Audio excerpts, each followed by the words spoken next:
대선이 또 치러집니다. 이 미국 대선이 오는 11월 치러지면서 전 세계의 관심을 받고 있는데 연일 바이든의 건강설이 대두되면서 후보 사퇴설까지 제기되고 있습니다. 대선이 얼마 남지 않은 상황에서 정말 사퇴 가능성이 있는 걸까요? 네, 일단 지금 미국의 유력한 네. 이런 어떤 분석한 자료들이 지난주부터 나오기 시작했는데 민주당 내부에서 지금 이제 공개적으로 바이든 대통령이 사임해야 된다, 사퇴해야 된다, 후보에서 시간이 얼마 없다. 이것을 공개적으로 천명한 사람이 7명이에요. 그리고 이제 여러분들 잘 아시는 유명한 영화 배우죠. 조지 클루니. 예. 조지 클루니도 사실 바이든 대통령의 굉장한 지지자거든요. 그렇죠. 그런데 조지 클루니조차도 바이든 대통령이 민주당을 위해서 좀 사임해야 된다. 그리고 지난주에 어제죠. 이틀 전에는 가장 든든한 우건이었던 민주당 내부의 이제 전 하원 의장이자 그리고 또 민주당 내부에서 가장 어떻게 보면 개파 당 내에서도 이제 강력한 후보가 되기 위해서 서로 치열한 싸움을 하거든요. 낸시 펠로시 하원 의장이셨던 분께서 시간이 얼마 없다. 자기도 바이든 대통령을 지지하고는 있지만은 그가 어떤 결정을 내리든 존중하겠다. 그렇지만 지금 시간이 얼마 없다. 그러니까 이제 이대로 가면 트럼프한테 100전 100패한다. 그러나 그거는 바이든 대통령의 결정이기 때문에 자기는 일단 바이든 대통령의 결정을 존중을 하겠다. 그래서 봤을 때 아마 바이든 대통령이 사임을 하게 된다면 월요일 저녁이 가장 유력하다고 보더라고요. 그리고 만약에 이제 민주당 내부에서 의원들이 이 공개적으로 사임을 주장하는 의원들이 이제 두 자릿수 10명이 돌파가 되면 어쩔 수 없이 사임을 아마 하시지 않겠나 그렇게 좀 보여집니다. 일단 본인은 나토 회의 그 이후에 끝까지 가겠다고 하셨지만 그거는 일단 아직까지는 좀 버티고 계신 것 같은데 주말 월요일이나 화요일장 정도에 아마 사임 가능성이 확률적으로 좀 높지 않나 그렇게 보여집니다. 그럴 경우 이제 주식시장이 굉장히 요동을 치겠죠. 네. 사실 이제 미국 대선이라는 것은 전 세계가 주목하고 있는 굉장히 큰 빅 이벤트이기 때문에 지금 바이든 대통령의 이런 사퇴론에 대해서도 많은 부분들이 또 주목하고 있는 것 같습니다. 또 첫 미국 TV 대선 토론 이후에 바이든 대통령과 트럼프 전 대통령의 이런 지지율 격차가 또 벌어지고 있기 때문에 사퇴론이 점점 대두되고 있는 것 같은데 그렇다면 이 바이든이 사퇴를 하지 않을 경우와 또 사퇴를 하게 될 경우를 미리 대비를 할 필요가 있을 것 같습니다. 우리는 어떤 부분을 좀 지켜봐야 될까요? 네, 일단 최근에 이제 주식시장의 눈들이 그저께 발표된 CPI가 3.0 나온 거. 예. 이게 이제 작년 6월달 3.0 찍고 지금 처음이에요. 다시. 그리고 석 달 연속 둔화세라고 그렇죠. 하더라고요. 이것도 예. 이제 처음이고 그러니까 아마 9월달 한번 금리 내리고 12월달 정도 사이에 한 번 더 2번 내릴 수 있는 이제 요인이 되지 않았느냐. 네. 포커스가 다 여기에 가 있는데 그거에 의해서 시장이 지금 움직이는 것보다는 어떤 앞으로 저희 돈의 물결에서는 현재 이제 큰 돈들의 방향성, 특히 반도체 종목군들, 엔비디아라든가 테슬라라든가 이런 종목군들이 뉴스에 의해서 움직인 것 같지만 사실 다 같이 이렇게 5%씩 급등급락이 나오는 경우는 어떤 큰 돈들이 지금 움직이고 있다는 거거든요. 그래서 그랬을 때 가장 이슈가 될 만한 것은 아마 미국의 트럼프 대통령의 당선 가능성과 바이든 대통령의 이제 사임 가능성 이 두 가지가 되지 않겠나 싶어요. 원래는 지난번에 TV 토론 이후에 이렇게 이제 발표가 됐습니다. 원래는 50대 50이었습니다. 근데 TV 토론 이후에 트럼프 대통령의 지지율이 여론조사 결과 67%까지 치솟았습니다. 그리고 바이든 대통령은 지금 보시는 것처럼 화면에 33%까지 여론조사 결과 아주 좀 부정적인 형태로 이렇게 내려오게 됐어요. 근데 이게 불과 한 뭐 일주일 정도 만에 이루어진 현상이기 때문에 그랬을 때 만약에 민주당 내부에서는 이제 문제가 되는 거죠. 시간이 얼마 없기 때문에 왜냐하면 그래서 민주당 의원들이 공식적으로 이제 사퇴 요구 릴레이가 시작이 됐습니다. 바이든 대통령이 좀 자제해달라고 얘기는 했지만 이게 좀 그렇게 단순한 문제는 아니에요. 왜 그러냐면 민주당의 경선 이제 최종적으로 이 사람이 대통령 후보다라고 전당대회를 통해서 공식적으로 천명하는 게 8월 22일입니다. 시작은 8월 19일이에요. 그런데 지금은 바이든 대통령이 이미 경선 인원을 확보를 했기 때문에 스스로 사퇴하지 않는 이상 어느 누구도 이거를 간섭할 수가 없습니다. 민주당 내에서도. 그러니까 경쟁자가 없다는 얘기죠, 이미. 그래서 그렇지만 트럼프 대통령하고 붙었을 때 11월 5일 날 대통령 선거인데 만약에 8월 19일 날까지 후보가 다른 후보로 교체되지 않으면 트럼프하고 결국은 바이든 대통령하고 둘이 붙는 건데 지금으로 따지면 거의 뭐 60대 40 정도 수준으로 압도적으로 트럼프 대통령이 이길 가능성이 높기 때문에 민주당 내부에서는 이제 어떻게 본다면 이 아주 좀 표현으로 따지면 한국식 표현으로 따진다면 이제 똥줄이 타는 거죠. 더군다나 이게 민주당을 지지하는 국민들 입장에서 이게 문제가 되는 것이 아니라 치열한 경선 지역이 있습니다. 이 보시는 이 화면은 미국의 대선 대의원 선거 인단이 포함되어 있는 주예요. 그래서 가장 치열한 경합 지역 중에 하나가 애리조나주. 그리고 또 이제 가장 미국 내에서 선거 인단도 두 자릿수 정도면 많은 거거든요. 그다음에 조지아주, 플로리다주 맨 하단에 있는 플로리다주 바로 우편에 있는 이 조지아주인데 이 부분에 특히 애리조나주와 조지아주에 있는 하원과 하원 국회의원들과 상원 의원들 입장에서는 상당히 이게 좀 힘든 구간입니다. 왜냐하면 이 지역은 상원 의원도 2표나 있는 지역이거든요. 애리조나주는 조지아주 같은 경우. 근데 이거 경합 지역이에요. 선거인단 수가 무려 16명이나 있습니다.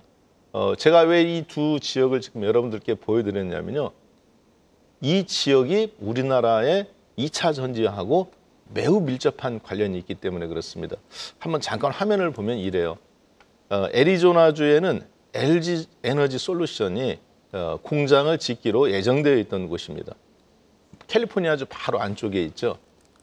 그리고 또 이 조지아주에는 한국의 업체들, 내노라는 업체들은 사실 다 있어요. 미국의 공장 내부에 진입한 현지화된 가장 대표적인 게 이제 SK의 SK 이노베이션 계열 산하에 있는 SK 온 배터리죠. 이 조지아주에 여기가 그런데 이제 원래는 공화당 텃밭입니다. 전통적으로 플로리다하고 이 조지아하고는 공화당 텃밭인데 2020년도 선거 때 상원의원 2석이나 있는데요. 여기에서 민주당 텃밭이 돼버렸어요. 그래가면서 민주당이 무려 10년 만에 처음으로 상원에서 상원을 장악하게 됐었습니다. 하원은 장악했었지만 상원을 장악한 거는 무려 10년 만이죠. 그러니까 이제 선거 2번 치르고 오바마 대통령 때는 한 번도 장악을 못했다가 상원을 장악하게 된 것이 이곳에서 투표가 이겨가면서 51대 49로 장악하게 됐거든요. 그러니까 조지아주라는 지역이 굉장히 어떻게 보면 치열한 앞으로도 경합이 될 수밖에 없는데 그래서 바이든 대통령 입장에서는 이 조지아주에다가 일자리를 최대한 많이 몰아줬습니다. 그러다 보니까 우리나라 SK 배터리라든가 그리고 또 여기에 이제 우리나라 기아 자동차 그리고 바로 옆에 엘레바마주하고 조지아주 여기가 이제 현대자동차 엘레바마주, 기아 자동차 조지아주. 특히 조지아주의 단일 공장으로서는 세계 최대 공장이기도 합니다. 테슬라를 제외하고 연간 30만 대 전기차 생산할 수 있는 공장이 여기에 있어요. 더군다나 SK온 같은 경우는 지금 SK 이노베이션이 부채가 50조 원입니다. 최근에 한 40조 원이 늘었어요. 3년 사이에. 그게 바로 SK온 여기 공장에다가 다 쏟아붓는 형국이거든요. 그래서 상당히 치열한 지역이다.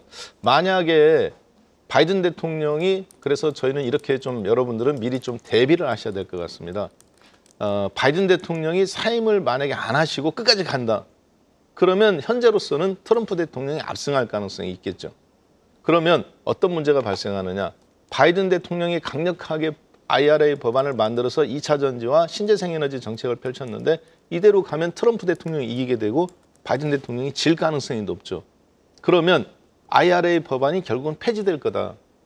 그러면 사람들은 미리 주식을 바이든 대통령 정책 종목을 팔게 될 겁니다. 그래서 2차 전지, LG에너지 솔루션이라든가 SK 이노베이션, 천보, 후성, 포스코 홀딩스, 포스코 퓨처엠 이런 종목들한테는 좀 부정적일 것 같아요. LNF나 아까 보셨지만 조지아주 공장에 LNF 공장들도 다 있습니다. 그렇게 되면 여기가 좀 문제가 되는 거거든요. IRA 법안 폐지되면 의미가 없어지는 거죠. 따라서 만약에 근데 그래서 부정적이게 되고 그리고 바이든 이제 그나마 좀 세모 정도 되는 업종들은 반도체라든가 자동차라든가 방산 등은 장점도 있고 단점도 있습니다. 그래서 현재 정도, 현 상태 유지 정도 될 것 같고요. 긍정적으로 볼 수 있는 부분은 바로 석유화학이라든가 그리고 한국형 밸류업 관련주들 그런 좀 긍정적으로 볼 수 있습니다. 왜냐하면 이 석유화학주들은 트럼프 대통령의 정책주거든요. 즉 트럼프 대통령은 사회 간접자본, 경기 부양을 어떻게 시키겠느냐 봤을 때 철도라든가 항만이라든가 고속도로라든가 전통적인 우리가 말하는 이제 뭐 철근과 콘크리트를 이용한 전통적인 화석 연료. 그래서 석유 관련주들이나 이런 부분들이 트럼프 대통령이 됐을 때는 좀 정책적으로 유리한 주식들입니다. 그럼 트럼프 대통령이 당연히 된다고 보고 바이든 대통령이 사임을 안 하니까 이런 종목들이 좀 유리하겠죠. 반면에 바이든 대통령이 이제 후보로서 사임을 하게 된다면 시간은 이제 얼마 안 남았습니다. 한 달 정도 남았는데 그러면 너무 늦으니까 아마 다음 주 수요일 정도까지가 거의 마지노선으로 생각하고 있는 것 같아요. 민주당 내부에서도.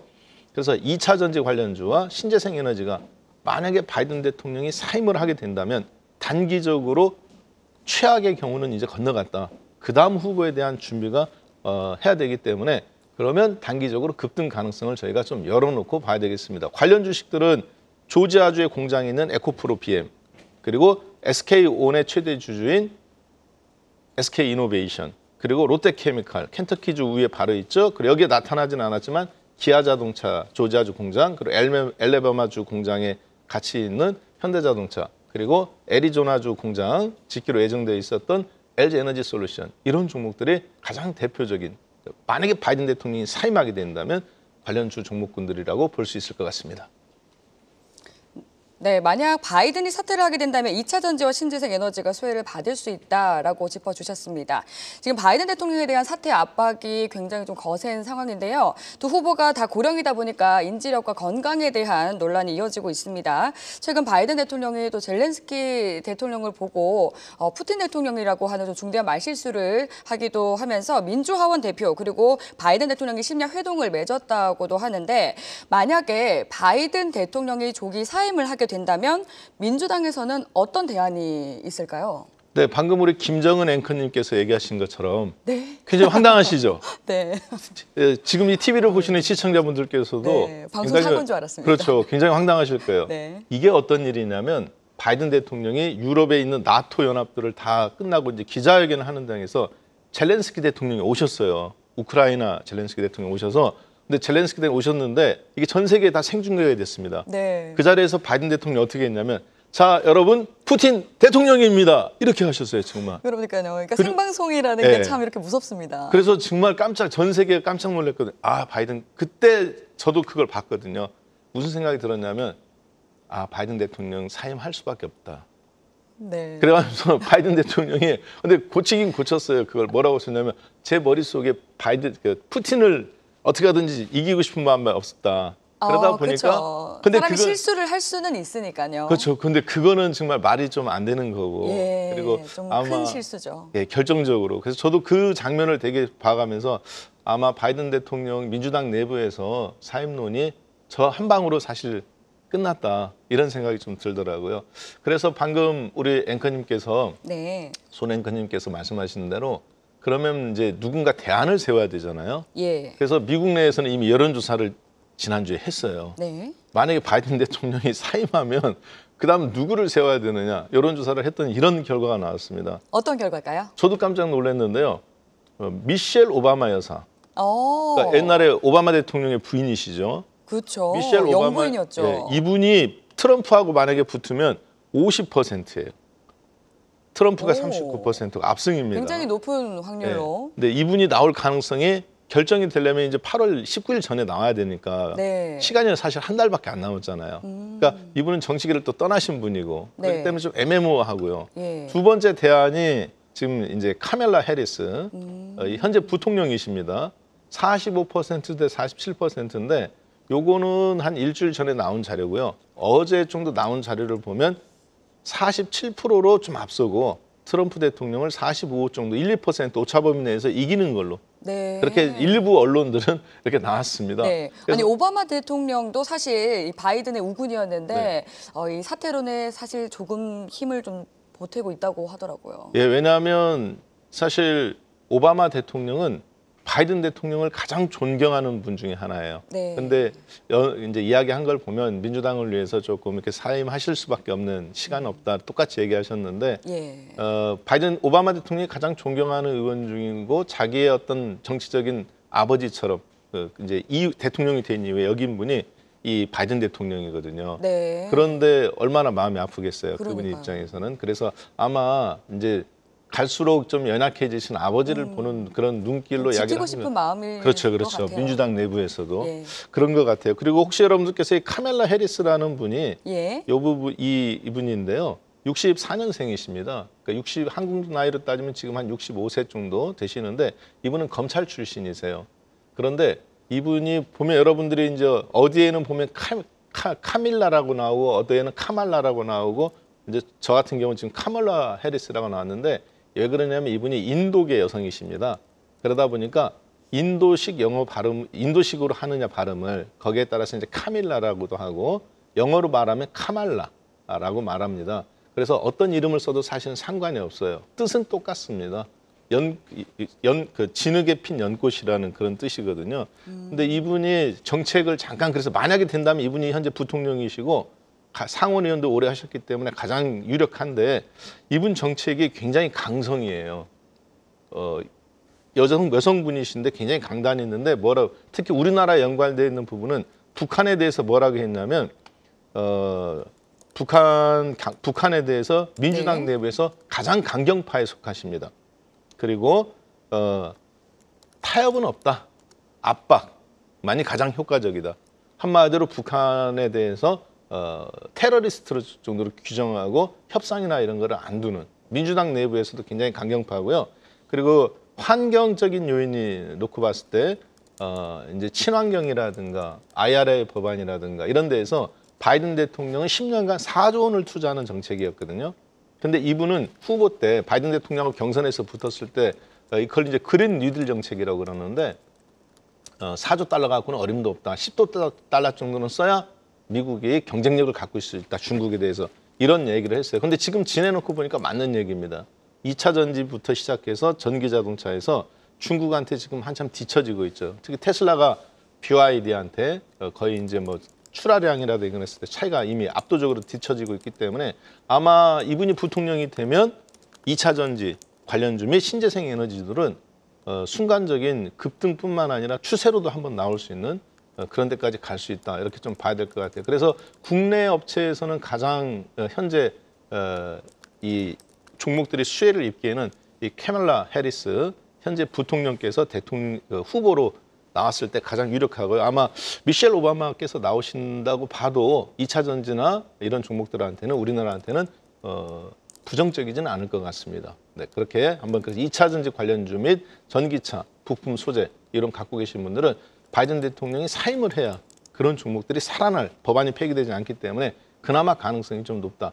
이렇게 정리해 볼 수 있을 것 같습니다.